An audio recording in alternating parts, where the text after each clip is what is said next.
Today we are starting chapter human health and disease of class 12 biology. तो सबसे पहले हम इंट्रोडक्शन पार्ट देख लेते हैं। इंट्रोडक्शन पार्ट में हेल्थ की डेफिनेशन गिवन है कि सबसे पुराने टाइम पे पहले टाइम पे ये माना जाता था कि जो हमारी हेल्थ है वो है एक स्टेट ऑफ बॉडी और माइंड, जहाँ पे हमारे जितने भी ह्यूमर्स होते हैं बॉडी के वो बैलेंस कंडीशन में होते हैं। इसीलिए जो पहले ग्रीक्स लाइक हिप्पोक्रेट्स और हमारे इंडियन आयुर्वेदा सिस्टम में भी ये माना जाता था कि जो भी लोग हैं जो ब्लैक बाइल कैरी करते हैं, मीन्स जिन भी पर्सन का ब्लैक बाइल होता है उनकी पर्सनैलिटी हॉट होता है और उनको फीवर रहता है, मीन्स उनका जो बॉडी टेम्परेचर है वो नॉर्मल बॉडी टेम्परेचर से हमेशा ज़्यादा रहता है। लेकिन जब विलियम हार्वे ने ब्लड सर्कुलेटरी सिस्टम की डिस्कवरी की, तो उसके बाद जब उन्होंने मेजर किया जिनके अंदर ब्लैक बाइल था उनका टेम्परेचर मेजर किया, तो पता चला कि उनका टेम्परेचर भी सेम ही होता है जो कि नॉर्मल बॉडी टेम्परेचर होता है 37 डिग्री सेंटीग्रेड। तो इसके बाद इस जो थ्योरी थी इनकी, ये जो गुड ह्यूमर की थ्योरी थी, हाइपोथेसिस थी, इसको डिस्कार्ड कर दिया गया। फिर कुछ सालों बाद बायोलॉजी में ये स्टेट किया गया कि जो हमारा जो माइंड है वो नर्वस सिस्टम और एंडोक्राइन सिस्टम के थ्रू हमारी बॉडी को इन्फ्लुएंस करता है, और हमारी जो हेल्थ है उसको मेंटेन करता है हमारा इम्यून सिस्टम। इट मीन्स कि हमारा जो माइंड है और हमारा मेंटल स्टेट है वो हमारी हेल्थ को अफेक्ट कर सकता है। इसके अलावा कुछ और भी फैक्टर्स हैं जो हमारी हेल्थ को अफेक्ट करते हैं। तो हमारी एनसीईआरटी में 3 टाइप के डिसऑर्डर्स और डिजीजेस गिवन हैं जो हमारी हेल्थ को अफेक्ट कर सकते हैं। तो सबसे पहले गिवन है इसमें जेनेटिक डिसऑर्डर्स। मीन्स कि किसी भी पर्सन में अगर कोई भी डिजीज़ है तो उसका रीज़न है जेनेटिक भी हो सकता है, मीन्स उसको वो पेरेंट्स से भी इनहेरिट हो सकती है वो डिजीज़। तो सबसे पहला है जेनेटिक रीज़न हो सकता है। सेकेंड है इन्फेक्शंस। मीन्स कि अगर हमारी हेल्थ अफेक्ट हो रही है तो उसका रीज़न है वो पैथोजेंस भी हो सकते हैं, कि वो हमें इन्फेक्शंस के थ्रू हमें कोई भी हमारी हेल्थ अफेक्ट हो रही है, हमें डिजीज़ हो रही है। और थर्ड है हमारी लाइफस्टाइल। मीन्स हमारी जो लाइफस्टाइल है वो भी डिसाइड करती है कि हमारी हेल्थ कैसी है। मीन्स कि हम डेली रूटीन में क्या खाना खा रहे हैं, हम एक्सरसाइज कर रहे हैं या नहीं कर रहे हैं, ये भी हैबिट्स हैं, ये हमारी हेल्थ को अफेक्ट करती हैं। सबसे पहले हम हेल्थ वर्ड का मतलब समझ लेते हैं कि अगर किसी पर्सन को कोई डिजीज़ नहीं है या वो फिजिकली फिट है तो इसका मतलब ये बिल्कुल नहीं है कि वो हेल्दी है। मीन्स सिर्फ फिजिकली फिट होना ही हेल्थ का साइन नहीं है। तो यहाँ पे डेफिनेशन गिवन है हेल्थ की कि health is a state of complete physical, mental and social wellbeing. Means अगर कोई पर्सन हेल्दी है तो वो फिजिकली, मेंटल और सोशली तीनों तरह से फिट होना चाहिए। अगर कोई पर्सन, कोई इंडिविजुअल फिट है और हेल्दी है तो उसकी जो एफिशिएंसी है काम करने की वो इंक्रीज़ हो जाएगी, उसकी प्रोडक्टिविटी इंक्रीज़ हो जाएगी और उसका इकोनॉमिक स्टेटस भी वो इंक्रीज़ हो जाएगा। तो हेल्थ है वो एक पर्सन की लॉन्गेविटी, मीन्स उसकी लाइफ को भी इंक्रीज़ करता है, उसके डेथ रेट को भी रिड्यूस करता है। अच्छा, एनसीईआरटी के नेक्स्ट पैराग्राफ में 3 इंपॉर्टेंट फैक्टर्स गिवन है जो हमारी हेल्थ को अफेक्ट करते हैं। सबसे पहला है बैलेंस डाइट, दूसरा पर्सनल हाइजीन और तीसरा है रेगुलर एक्सरसाइज। मीन्स कि जो तीनों चीज़ें हैं, डाइट, पर्सनल हाइजीन और रेगुलर एक्सरसाइज, ये हमें हेल्दी रखने के लिए बहुत ही इंपॉर्टेंट फैक्टर्स हैं। इसीलिए हम योगा प्रैक्टिस करते हैं अपने आप को फिजिकली और मेंटली फिट रखने के लिए। इसके अलावा हेल्दी रहने के लिए लोगों में अवेयरनेस होनी चाहिए, या हमें पता होना चाहिए कि कोई भी डिजीज़ है वो हमारे किस बॉडी पार्ट को और कौन सी बॉडी फंक्शन है जिसको अफेक्ट करेगी। वैक्सीनेशन से कैसे हम डिजीज़ से प्रोटेक्ट कर सकते हैं, कैसे हमें वेस्ट का डिस्पोजल करना चाहिए, कैसे हम जो वैक्टर्स हैं उनको कंट्रोल कर सकते हैं जो डिजीज़ को स्प्रेड करते हैं लाइक मॉस्किटोज़, कैसे हम हाइजीन मेंटेन कर सकते हैं और कैसे ये सब फैक्टर्स हैं हमारी हेल्थ को अफेक्ट कर रहे हैं। अच्छा, नेक्स्ट पैराग्राफ में गिवन है कि कैसे हमें पता चलेगा कि हमें डिजीज़ है। अगर हमारी बॉडी का कोई भी ऑर्गन है या कोई भी बॉडी सिस्टम है, अगर वो प्रॉपर्ली वर्क नहीं कर रहा है तो हमें कोई ना कोई साइन दिखाई देगा, कोई भी सिम्टम दिखाई देगा हमारी बॉडी के अंदर, और तब हम कहेंगे कि हमें डिजीज़ है। इन डिजीज़ को हमने 2 कैटेगरीज में डिवाइड किया है, infectious and non infectious. Infectious means कि अगर कोई भी डिजीज़ है एक पर्सन से दूसरे पर्सन में ट्रांसमिट हो रही है, इट मीन्स वो इन्फेक्शियस डिजीज़ है, जैसे कि एड्स एग्जाम्पल है इसका। और नॉन इन्फेक्शियस वो है कि मीन्स एक पर्सन में है लेकिन वो दूसरे पर्सन में स्प्रेड नहीं होगी, लाइक कैंसर। तो ये डिजीज़ है, ये 2 टाइप की हो सकती है, इन्फेक्शियस और non infectious. Next heading is common diseases in humans. तो इसके बाद हम डिस्कस करेंगे बहुत सारे डिजीजेज, उनके कॉजेटिव एजेंट, उनके सिम्टम्स क्या है, उनको हम कैसे क्योर कर सकते हैं। इससे पहले हम देख लेते हैं कि पैथोजेंस क्या है। तो यहाँ पे बहुत सारे पैथोजेंस के नाम गिवन है, like bacteria, viruses, fungi, protozoans and helminths. ये सभी ह्यूमन बींग्स में डिजीज कॉज करते हैं और ये मोस्टली पैरासाइट्स होते हैं। तो ये जो पैथोजेंस होते हैं ये किसी की भी बॉडी के अंदर, किसी होस्ट बॉडी के अंदर एंटर करते हैं, किसी भी मीन्स के थ्रू वहाँ पे मल्टीप्लाई करते हैं, अपने नंबर इंक्रीज करते हैं और उसकी बॉडी फंक्शनिंग के साथ इंटरफेयर करते हैं और डिजीज कॉज करते हैं। अच्छा, जब भी ये पैथोजेंस हमारी बॉडी के अंदर एंटर करते हैं तो वो हमारी बॉडी के एनवायरनमेंट के अकॉर्डिंग अपने आप को एडेप्ट करते हैं। तो यहाँ पे एग्जांपल गिवन है कि जैसे अगर पैथोजन हमारे गट के अंदर एंटर कर रहा है तो उसको एडेप्ट होना पड़ेगा पीएच के लिए। मीन्स कि हमारे स्टमक में हमें पता है कि जो पीएच है वो लो पीएच है due to presence of HCl, तो वो लो पीएच के लिए एडेप्ट होगा। और वो इसके लिए भी एडेप्ट होगा कि जो हमारी स्टमक के अंदर जो एंजाइम्स प्रेजेंट हैं वो उसको डाइजेस्ट ना करें। तो इस तरह से पैथोजेंस हैं हमारी बॉडी के अंदर एंटर करते हैं और हमें डिजीज़ कॉज करते हैं। अब हम बहुत सारे डिजीज़ हैं वो डिस्कस करेंगे। तो सबसे पहले गिवन है हमारी एनसीईआरटी में बैक्टीरियल डिजीजेज। सबसे पहले हम डिस्कस करेंगे बैक्टीरियल डिजीजेज। तो हमारी एनसीईआरटी में 2 बैक्टीरियल डिजीजेज गिवन है, टाइफॉइड एंड निमोनिया। कोई भी डिजीज़ अगर हमारी एनसीईआरटी में गिवन है तो हमें उसकी 3 चीज़ें पता होनी चाहिए, उनका कॉजेटिव एजेंट, उनके सिम्टम्स और उनका मीन्स ऑफ स्प्रेड। तो सबसे पहले हम डिस्कस कर रहे हैं यहाँ पे टाइफॉइड।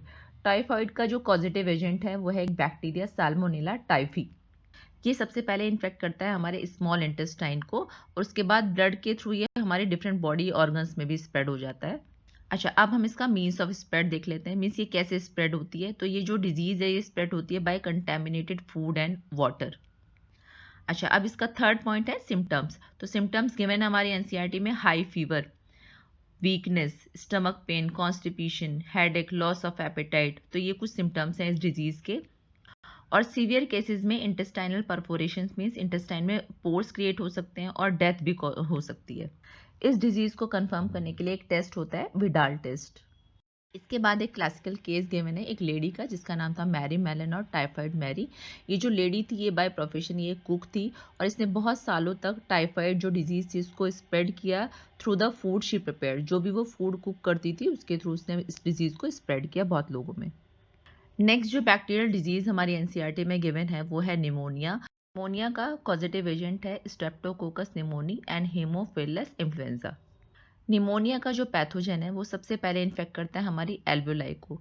एल्वेलाई जो लंग्स के अंदर जो हमारी एल्वेलाई प्रेजेंट है उनको इन्फेक्ट करता है, उनमें इन्फेक्शन कॉज करता है जिसकी वजह से एल्वेलाई के अंदर एक फ्लूइड है वो फिल्ड हो जाता है और हमें रेस्पिरेशन में प्रॉब्लम होने लग जाती है। अच्छा, नेक्स्ट ये मैंने इसके सिम्टम्स। तो सिम्टम्स क्या क्या हैं इसके, फीवर, चिल्स, कफ, हेडेक, ये सिम्टम्स है। इसके अलावा सीवियर केसेस में जो लिप्स और फिंगर्स हैं वो grey to bluish in colour हो सकते हैं। अब इसके मीन्स ऑफ स्प्रेड देख लेते हैं कि ये डिजीज कैसे स्प्रेड होती है। तो ये डिजीज स्प्रेड होती है बाय इनहेलिंग द ड्रॉपलेट्स और एयर, बाय एयर के थ्रू स्प्रेड होती है। इसके अलावा अगर हम शेयर करते हैं ग्लासेस, यूटेंसिल्स, मीन्स हम कोई भी चीज़ अगर हम शेयर करते हैं तब भी ये डिजीज स्प्रेड हो सकती है। इसके बाद कुछ और बैक्टीरियल डिजीज के नाम गिवन है लाइक डिसेंट्री, प्लेग, डिप्थेरिया, ये भी कुछ बैक्टीरियल डिजीजेज हैं। बैक्टीरियल डिजीज के बाद जो कैटेगरी ऑफ पैथोजेंस गिवन है हमारी एनसीईआरटी में वो है वायरसेस। तो यहाँ पे जो डिजीज़ है वो है कॉमन कोल्ड। इसके जो पॉजिटिव एजेंट हैं वो है राइनो वायरसेस जो हमारे नोज़ और रेस्पिरेटरी पैसेज को इन्फेक्ट करते हैं। इसके सिम्टम्स हैं respiratory congestion, discharge, sore throat, harshness, cough, headache and tiredness. ये सिम्टम्स यूजुअली 3 से 7 दिन तक के लिए रहते हैं। अब हम देख लेते हैं इसका मीन्स ऑफ स्प्रेड। ये डिजीज भी एयर के थ्रू स्प्रेड होती है और by contaminated object like pens, books, cups etcetera. Viruses के बाद प्रोटोजोअन डिजीज गिवन है। An example is malaria. Malaria disease का पॉजिटिव एजेंट है प्लाज्मोडियम जो कि एक प्रोटोजोआ है। इसकी 3 स्पीशीज होती हैं, प्लाज्मोडियम वाइवेक्स, प्लाज्मोडियम मलेरी और प्लाज्मोडियम फेल्सीपेरम। इसमें से प्लाज्मोडियम फेल्सीपेरम है सबसे ज़्यादा सीवियर मलेरिया कॉज करता है, मैलिग्नेंट मलेरिया। अगर हम इसकी लाइफ साइकिल की बात करें तो ये 2 होस्ट में अपनी लाइफ साइकिल कंप्लीट करता है, human and mosquito. Female Anopheles mosquito इस डिजीज़ में वेक्टर का काम करता है, मीन्स वो ट्रांसफ़र करता है इस डिजीज़ को from one human being to the another human being. अब हम डिस्कस करेंगे मलेरिया की लाइफ साइकिल को। जो ये पैरासाइट है प्लाज्मोडियम, ये किसी भी पर्सन को इन्फेक्ट करता है in the form of sporozoite. जब भी कोई फीमेल एनाफिलीज मॉस्किटो बाइट करता है किसी पर्सन को तो वो स्पोरोजॉइड्स रिलीज कर देता है उस पर्सन के ब्लड के अंदर। तो सबसे पहले जाके ये जो स्पोरोजॉइड्स हैं ये इन्फेक्ट करते हैं लीवर सेल्स को। लीवर सेल्स में जाके ये अपने नंबर इंक्रीज करते हैं बाय असेक्सुअल रिप्रोडक्शन। और जब ये अपने नंबर इंक्रीज कर लेते हैं तो लीवर सेल्स हैं वो बर्स्ट हो जाती हैं और वो इस पैरासाइट को रिलीज कर देती हैं ब्लड के अंदर। ब्लड के अंदर फिर ये इन्फेक्ट करते हैं आरबीसीज को। फिर ये पैरासाइट आरबीसीज के अंदर भी असेक्सुअली रिप्रोड्यूस करेगा और अपने नंबर इंक्रीज करता है जिसकी वजह से आरबीसीज भी बर्स्ट हो जाती हैं। जैसे ही आरबीसीज बर्स्ट होती हैं तो वो रिलीज़ करती हैं हीमोजॉइन ग्रैन्यूल्स ब्लड के अंदर, जो कि मलेरिया के सिम्टम्स के लिए रिस्पॉन्सिबल हैं। जैसे ही हीमोजॉइन ग्रैन्यूल्स ब्लड में रिलीज़ होते हैं तो हमें उस पर्सन के अंदर मलेरिया के सिम्टम्स दिखाई देने लग जाते हैं और हमें पता चल जाता है कि उस पर्सन को मलेरिया है। इसके बाद गैमेटोसाइट्स की फॉर्मेशन होती है आरबीसीज के अंदर। मेल और फीमेल गैमेटोसाइट्स की फॉर्मेशन होती है, जो कि सेक्सुअल स्टेज है इसकी पैरासाइट की, ह्यूमन बींग की आरबीसीज के अंदर ही होता है।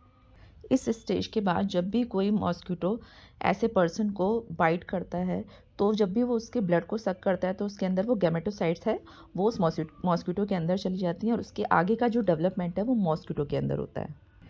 फीमेल एनाफिलीज मॉस्किटो के अंदर ये जो गैमेटोसाइट्स हैं ये गैमेट्स में कन्वर्ट हो जाती हैं, मेल एंड फीमेल गैमेट में, और इसका फर्टिलाइजेशन होता है मॉस्किटो के गट के अंदर। फर्टिलाइजेशन के बाद ये जो मलेरिया पैरासाइट है इसकी इन्फेक्टिव स्टेज प्रोड्यूस होती है, जिसको हम स्पोरोजॉइट्स बोलते हैं। ये स्पोरोजॉइट्स जाके मॉस्किटो के सलाइवरी ग्लैंड्स के अंदर जाके स्टोर होते हैं और फिर जब ये मॉस्किटो किसी भी पर्सन को बाइट करता है तो ये स्पोरोजॉइट्स को इसके अंदर रिलीज कर देता है। तो ये जो लाइफ साइकिल है ये चलती रहती है। इस तरह से जो लाइफ साइकिल है इसकी मलेरिया पैरासाइट की, ये 2 होस्ट के अंदर कंप्लीट होती है, एक है ह्यूमन बींग और दूसरा है मॉस्किटो। प्रोटोजोअन डिजीज के भी 2 एग्जाम्पल हैं। First one is malaria and second one is amoebiasis. तो सेकेंड जो डिजीज है अमेबियासिस को अमेबिक डिसेंट्री भी बोलते हैं। इसका कॉजेटिव एजेंट है एंटामीबा हिस्टोलिटिका। इसके सिम्टम्स हैं constipation, abdominal pain, cramps, stools with excess mucus and blood clots. अब देख लेते हैं इसका मीन्स ऑफ स्प्रेड क्या है। तो जो डिजीज है ये हाउस फ्लाइज के थ्रू स्प्रेड होती है थ्रू द फीकल मैटर, या फिर हम कह सकते हैं कि water and food contaminated with faecal matter जो मेन सोर्स है इसके इन्फेक्शन का। Next category of pathogens given है हेलमिंथिक डिजीजेस। इसमें 2 डिजीजेस के नाम गिवन है, एक तो एस्कैरियासिस और दूसरी है फिलेरियासिस। एस्कैरियासिस का कॉजेटिव एजेंट है एस्कैरिस, जो इन्फेक्ट करता है हमारे इंटेस्टाइन को। डिजीज के सिम्टम्स हैं internal bleeding, muscular pain, fever, anaemia and blockage of the intestinal passage. जो भी इन्फेक्टेड पर्सन है वो इस पैरासाइट के एग रिलीज करता है थ्रू द फीकल मैटर और कंटेमिनेट करता है सॉइल को, वाटर को, प्लांट्स को। जब भी कोई healthy person in contaminated soil, water और प्लांट्स के कांटेक्ट में आता है तो वो भी इस डिजीज को एक्वायर कर लेता है। सेकेंड हेलमिंथिक डिजीज है एलिफेंटियासिस और filariasis. Causative agent of filariasis is Wuchereria bancrofti और वॉचेरिया मलेई, और जिसको हम फिलेरियल वॉर्म भी बोलते हैं। ये जो फिलेरियल वॉर्म है जिस भी ऑर्गन में ये बहुत सालों तक रहता है तो उसका क्रॉनिक इन्फ्लेमेशन कॉज करता है। मेनली ये लिम्फेटिक वेसल्स को इन्फेक्ट करता है, लोअर लिम्स की, जिसकी वजह से जो जेनेटल ऑर्गन्स हैं इन्फेक्टेड पर्सन के वो भी अफेक्ट होते हैं। इस डिजीज का जो मीन्स ऑफ स्प्रेड है वो है वेक्टर। ये डिजीज है वो फीमेल मॉस्किटो के थ्रू स्प्रेड होती है from one person to the another person. Helminthic disease के बाद फंगल डिजीज गिवन है। तो कुछ जेनेरा गिवन है फंगस की, माइक्रोस्पोरम, ट्राइकोफाइटोन एंड एपिडर्मोफाइटोन, जो कि रिस्पॉन्सिबल होता है रिंगवॉर्म्स के लिए, जो कि एक कॉमन डिजीज है फंगस की। इस डिजीज के मेन सिम्टम्स हैं dry and scaly lesions on various parts of the body like skin, nails and scalp. इसके अलावा जो ये लेशंस हैं इनमें ईचिंग भी कॉज होती है। हीट और मॉइस्चर इस फंगस को ग्रो करने में हेल्प करता है, मीन्स इससे ये जो ग्रोथ है फंगस की ये ज़्यादा बढ़ जाती है हीट और मॉइस्चर से। इस डिजीज़ के मीन्स ऑफ स्प्रेड हैं, ये सॉइल के थ्रू स्प्रेड होती है और बाय यूजिंग टॉवल्स, क्लोथ्स और कॉम्ब। मीन्स अगर हम किसी पर्सन का कॉम्ब यूज़ कर रहे हैं, उसके क्लोथ्स यूज़ कर रहे हैं, टॉवल्स यूज़ कर रहे हैं, तब ये स्प्रेड होती है। In the last we will discuss how we can prevent and control these infectious diseases. तो इसमें सबसे पहला पॉइंट है कि हम पर्सनल और पब्लिक हाइजीन मेंटेन करें। तो पर्सनल हाइजीन मेंटेन करने के लिए हम अपनी बॉडी को क्लीन रख सकते हैं। इसके अलावा हम hygienic water, food, vegetable, fruit ये यूज़ करें। पब्लिक हाइजीन के लिए हम जो अपना वेस्ट है उसको प्रॉपर डिस्पोज करें। इसके अलावा जो हमारे वाटर रिजर्वॉयर्स हैं उनको प्रॉपर क्लीन करें, उनका डिसइंफेक्शन करें। इसके थ्रू हम उन डिजीज़ को प्रिवेंट कर सकते हैं जो स्पेशली फूड और वाटर के थ्रू स्प्रेड हो रही हैं, लाइक टाइफाइड, अमेबियासिस एंड एस्कैरियासिस। इसके अलावा जो एयरबॉर्न डिजीज़ हैं उनको प्रिवेंट करने के लिए जो भी इन्फेक्टेड पर्सन है उसकी बिलोंगिंग्स के कांटेक्ट से हम अपने आप को प्रिवेंट कर सकते हैं। कुछ डिजीज़ जो वेक्टर्स के थ्रू स्प्रेड होती हैं लाइक मलेरिया एंड फिलेरियासिस, जिसका जो वेक्टर है वो है मॉस्किटो। तो उसको कंट्रोल करने के लिए हम क्या कर सकते हैं कि उनके नंबर को इंक्रीज़ ना कर सकें, तो हम कहीं पे भी पानी इकट्ठा ना होने दें। इसके अलावा जो हमारे कूलर्स हैं या जो हमारा स्टेगनेंट वाटर है उसको प्रॉपर क्लीनिंग करते रहें, मॉस्किटो नेट्स यूज़ करें। इसके अलावा एक फ़िश होती है गैम्बूजिया फ़िश, उसको हम वाटर बॉडीज़ में इंट्रोड्यूस करा सकते हैं क्योंकि वो जो फ़िश है वो मॉस्किटो के लार्वा पे फीड करती है। इसके अलावा हम इंसेक्टिसाइड्स हैं वो स्प्रे कर सकते हैं। अपने डोर्स और जो विंडोज़ हैं उसमें मैश का यूज़ करें ताकि जो मॉस्किटोज़ हैं वो हमारे घर में एंटर ना कर सकें। ये सारे प्रिकॉशंस हैं जो भी वेक्टर बॉर्न डिजीज़ हैं ना उनको प्रिवेंट करने में हमारी हेल्प कर सकते हैं। लाइक एडिस मॉस्किटो से जो भी डिजीज़ होती हैं लाइक डेंगू एंड चिकनगुनिया, उनको भी हम स्प्रेड होने से बचा सकते हैं इन प्रिकॉशंस के थ्रू। इन प्रिकॉशंस के अलावा कुछ वैक्सीन्स या इम्यूनाइजेशन प्रोग्राम्स हैं वो भी हमें हेल्प करते हैं डिजीज़ से प्रोटेक्ट करने में। वैक्सीन्स के थ्रू एक डिजीज़ है स्मॉल पॉक्स, वो पूरी तरह से इरेडिकेट मतलब पूरी तरह से ख़त्म हो गई है। इसके अलावा कुछ डिजीज़ हैं like polio, diphtheria, pneumonia, tetanus, ये सारी डिजीज़ हैं, ये भी एक कंट्रोल हम कर सकते हैं कुछ लेवल तक by use of vaccines. Biotechnology के थ्रू भी हमने बहुत सारी वैक्सीन्स हैं वो प्रोड्यूस की हैं ताकि हमें डिजीज़ से प्रोटेक्ट हो सकें। इसके अलावा हम मेडिसिन भी यूज़ कर सकते हैं अपने आप को डिजीज़ से प्रोटेक्ट करने के लिए लाइक एंटीबायोटिक्स एक्सेट्रा।